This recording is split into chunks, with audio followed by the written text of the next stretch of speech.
Kung saan po in-exempt na ang requirement ng drug test and psychological and psychiatric evaluation sa member ng PNP and AFP na active. I would like to clarify that covers only the AFP, PNP active personnel.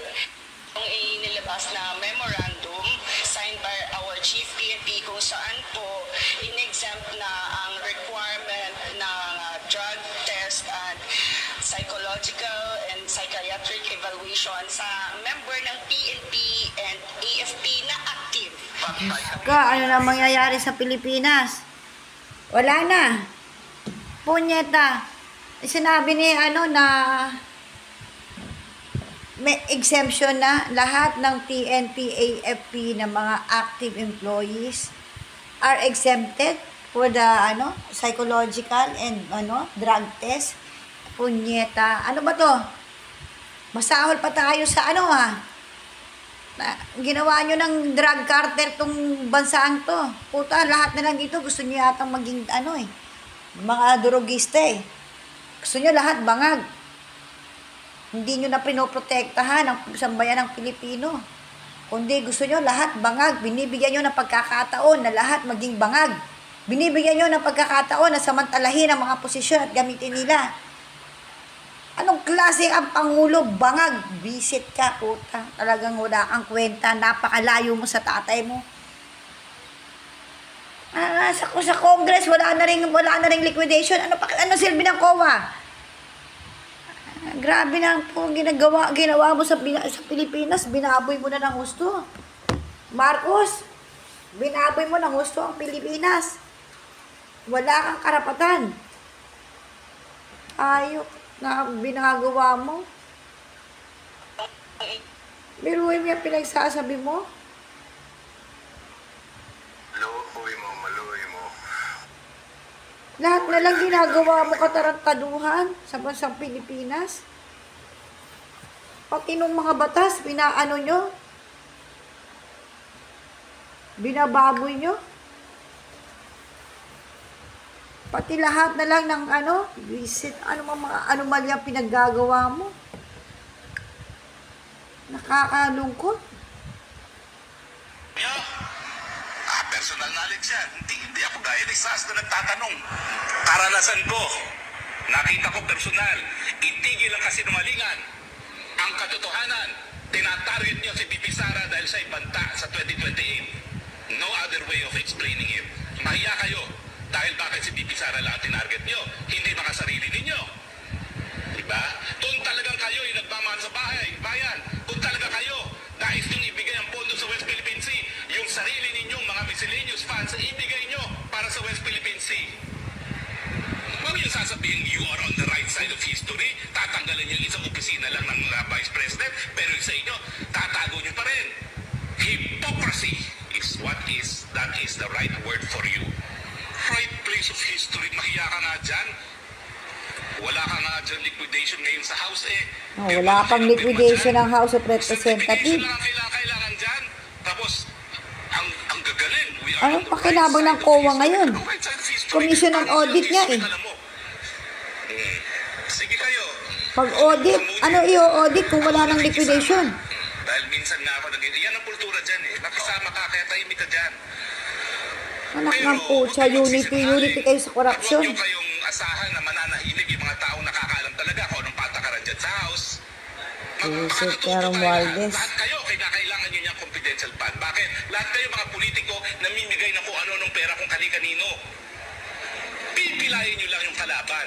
Lahat confidential fund na. Ano nang mangyayari? Pero si Sara, wala pong aligasyon yan na magarbong buhay. Ang bahay niya sa Maynila, inupahan. Wala na mga aligasyon na meron siya mga magarbong bahay. Wala man lang nagsasabi na kinukurakot niya. Kayo, gusto niyo ba mga congressman? Walang ganyan ang Duterte. Siwalag natin lahat. Tigil po ang hypocrisy. Magpakatotoo kayo lahat dyan. Mag-name drop ka na, harahari mo. Papasundin natin yung tinatawag na due process of law, equal protection of the law. Kung tatanggalin ang confidential funds dahil kinakailangan doon sa West Philippine Sea, Lahat tanggalin. Tama, lahat ng Single departamento. out, isang opisyalis lamang. Dahil pag nag-single out, obvious na mumulitika. Lahat ng ano, may confidential pa, lahat ng departamento. Ayaw mag-declare. Tinanggalang COA. Sa Israel at Middle East, na alam natin na baka magdoble na naman ang presyo ng gasolina dahil dyan, itigil na muna yung pamumulitika. Ako, umakit ako sa entablado ni PBBM na talaga ang pamilya, linabanan ko. Bakit? Dahil naniwala ako na sa dami ng problema ng COVID, ng Ukraine, kinakailangan talaga yung pag-iisa na yan. Bakit yung sisiraan yung pagkakaisa na yun? Hindi naman kayo umakit dun sa entablado na yan. Itigil yan, mahiya kayo. Sa panahon na ang daming paghamon, uunahin nyo inyong mga personal na ambisyon. Nasaan ang kaluluwa ninyo? Meanwhile, pwedeng magdoble na naman ang presyo ng gasolina. Wala kang kaluluwa. Uunahin nyo yung i-divert nyo yung issue dahil wala kayong magawa sa pagtaas ng presyo ng bilihin. Pupuruhan nyo yung kalaban nyo sa 2028. Mahiya kayo! Bagay, wala naman talagang hiyanan sa politika. Yan ang katotohanan. Tama. Oh, nakita mo? Anong silbi rin ng COA? Marcos, anong silbi ng COA? Kung pati sa Congress, certificate na lang at wala nang at nakalagay na puro confidential fund. Ano yun? Lahat na lang confidential fund? Lahat na lang? Wala nang mag-liquidate? Wala nang papasok ang COA para mag-check kung may nangyayaring korupsyon? Binayaan mo na pinabayaan mo na maging corrupt. Ang bansang to, pinabayaan mo mangurap lahat. Kaya lahat nakakampi sa'yo. Yung umaagad sa'yo, masahol ka pa sa ginawa mo kay Chief Justice Corona, yung ginawa mo kay Tatay Digong. At saka ngayon, sabay naghain kayo ng impeachment kay Sara.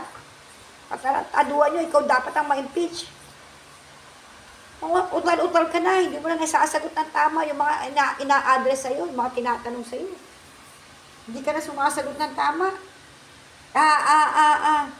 Anak ng putya, ikaw pala ang pangulo namin? Masahol ka pa kay Aquino, na napaka-bobo. At least yun, may lahing retarded yung mga yun. Pero ikaw, hindi ka retarded.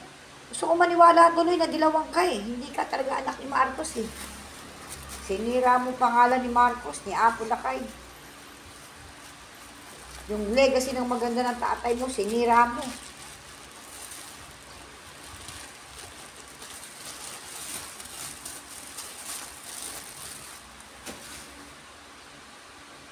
Ang lupit mo. Puro na lang kayo korupsyon.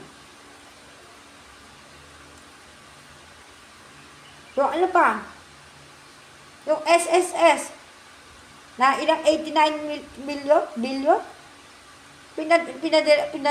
pinadiretso nyo? Paano naman yung mga tao nag-aantay ng pera nila?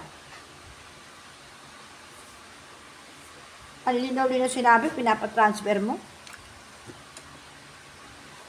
Ikaw nag-utos? Hindi ko ina-expect na isang Marcos gagawa ng ganyang korupsyon. Napakalayo mo sa tatay mo. Masahol ka pa sa dilawan kung tumabaho. Walang korupsyon.